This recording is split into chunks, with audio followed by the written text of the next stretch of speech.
So, you voted in the 2020 American election, and you've seen quite a few news outlets covering things like this. Now, we've been talking about those big three, the blue wall. Yeah, look, so this is the map right now. Let's take a look at the Electoral College map right now with that win. It's advantage Joe Biden, 290 electoral votes in our outlook right now. But you might wonder, what does it all mean? And as a voter, you wouldn't be too happy to know that the person you tick on your ballot box isn't actually the person you're voting for. That's because of something called the Electoral College. You might be wondering though, what is the Electoral College? Well, it's a system of voting that's unlike any other in the world. In most countries, the popular vote of the people determines who wins elected office. Instead, in the US, people vote for who their state will vote with their electors. The number of electors each state has is decided by taking the total voting membership of the US Congress, 435 representatives, 100 senators, and 3 electors from the District of Columbia, and then allocating them to each state depending on how many representatives each state has in Congress. And the number of representatives is based on the state population size, as well as each state's 2 senators. This is because of the way the US government was set up back in its constitution in 1787.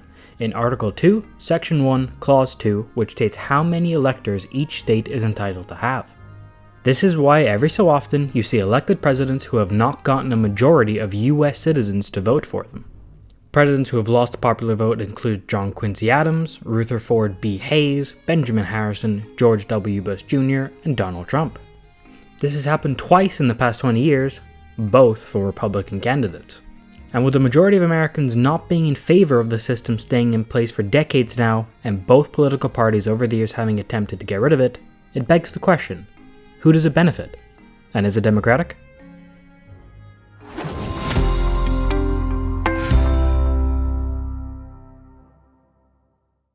The Electoral College has had a total of 538 total electors since 1964, and a minimum of 270 needed to win the presidency.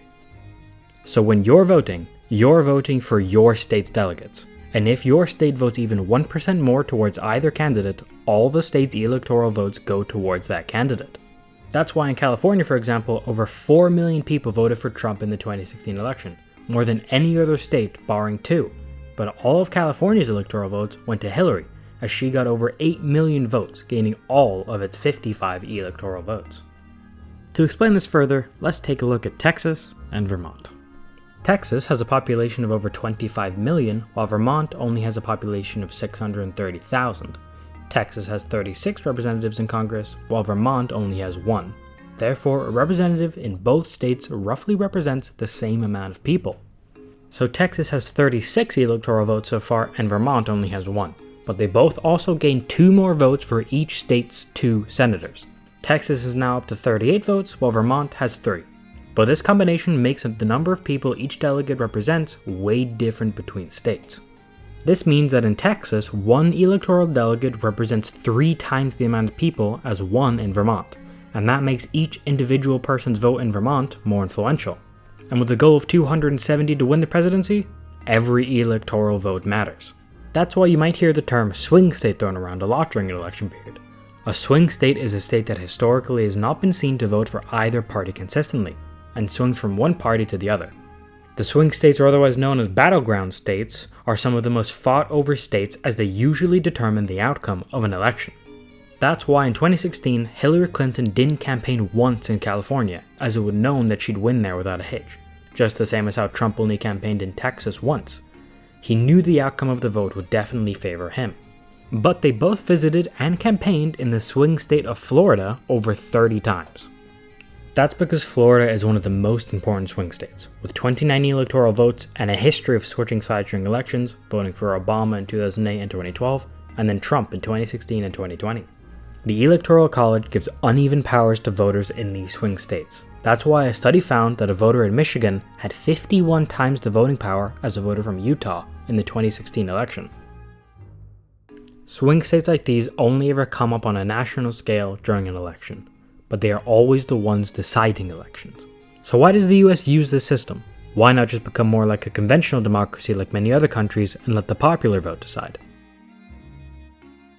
Well, it all goes back to when the US Constitution was written. Back in 1787, when the Founding Fathers came together to draft the Constitution, they created the Electoral College for 3 major reasons. The first reason is that the Electoral College was put into place to protect smaller states, such as Rhode Island, Delaware, and Connecticut, from possibly being ignored by presidential nominees. As stated before, since the electoral votes are based on population size, these states, while not having many electoral votes, have major voting power. So even states like these with very small populations could influence an election. The second reason is that it was created as a way to deter the citizens back in 1787 who weren't as educated from possibly being swayed to vote and support a charismatic demagogue who was terribly unqualified for the presidency. Funny how that worked out. This view was popularized back in ancient Greece by philosopher Socrates, who saw democracy in a hugely pessimistic way. In Book 6 of Plato's Republic, Socrates is seen talking with a man named Adeimantus. Socrates compared the ruling of a country to the sailing of a ship.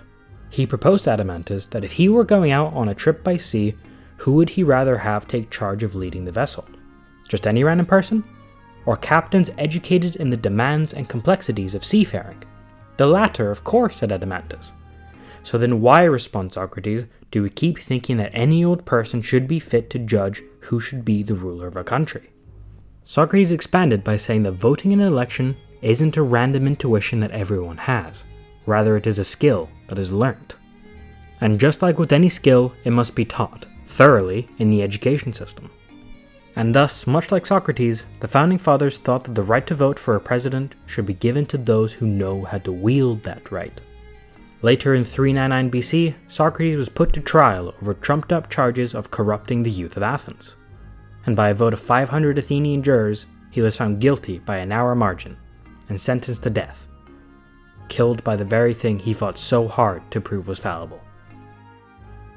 The final reason is that history isn't always as simple and tidy as it appears to be, and that is because when the Constitution was written, all original 13 states had to agree on what was written into law. And there was one big problem with that.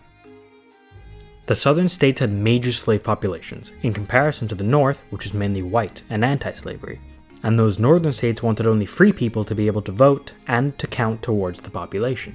This worried the southern states, who thought that they would be constantly outvoted and wanted enslaved people to be counted in the population. In the end, they came to a compromise. It was called the 3/5 Clause.